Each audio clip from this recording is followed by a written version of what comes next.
So here is my mixing bowl. In this I have already grated gobi, which is cauliflower. So I'm making just 2 parathas for today. So I am adding like a 2 tablespoon of gobi, around 1 tablespoon of onion finely chopped. Here goes green chili finely chopped, some cilantro on top, around 2 cloves of garlic finely cut, so less than an inch of ginger, I would say. Just mix it. Many times people say, hey, I have this cauliflower which is oozing water. For that, make sure when you wash cauliflower, keep it aside for some time before you grate it, then there will be no water. But in this recipe, as we are adding onions, in my other gobi paratha recipe, that is without onion. So this one is with onion, garlic and ginger. We are going to make this real quick because onions oozes water.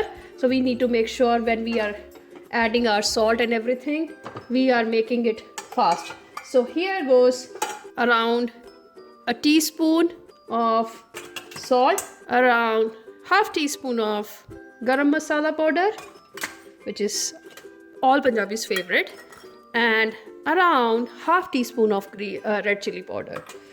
So just mix it well, and then this is my mixture for making paratha. So let's get started.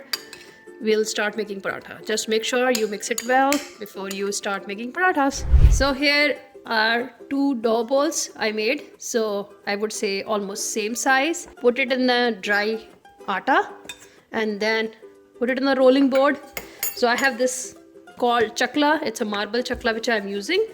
So let's roll it together. I like to use 2 separate dough balls because then you can add more stuffing to paratha, and it will not be uneven from the sides.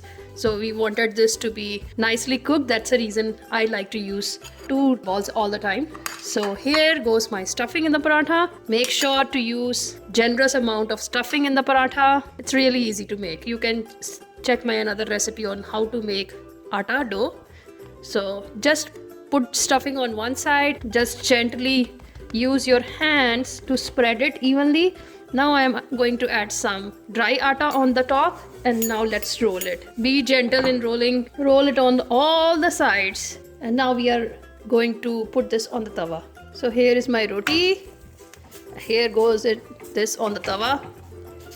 Sorry, I have little bit big piece in the center. So when you are grinding it, make sure you don't have the big lumps. If it is there, not a problem. So I'll cook this on one side for 2 to 3 minutes, and then you can either add desi ghee or oil, whatever you like. My husband likes to eat with the oil, so I'm going to add oil to this. So let it cook on one side for 2 to 3 minutes. So I'm just going to turn the side, and let's apply some oil here. People will laugh because they will say, being Punjabi, why you are not eating desi ghee? But sometimes we have to be diet conscious.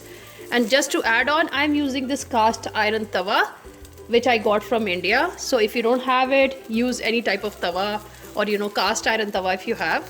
So I'll just turn the side, apply oil again.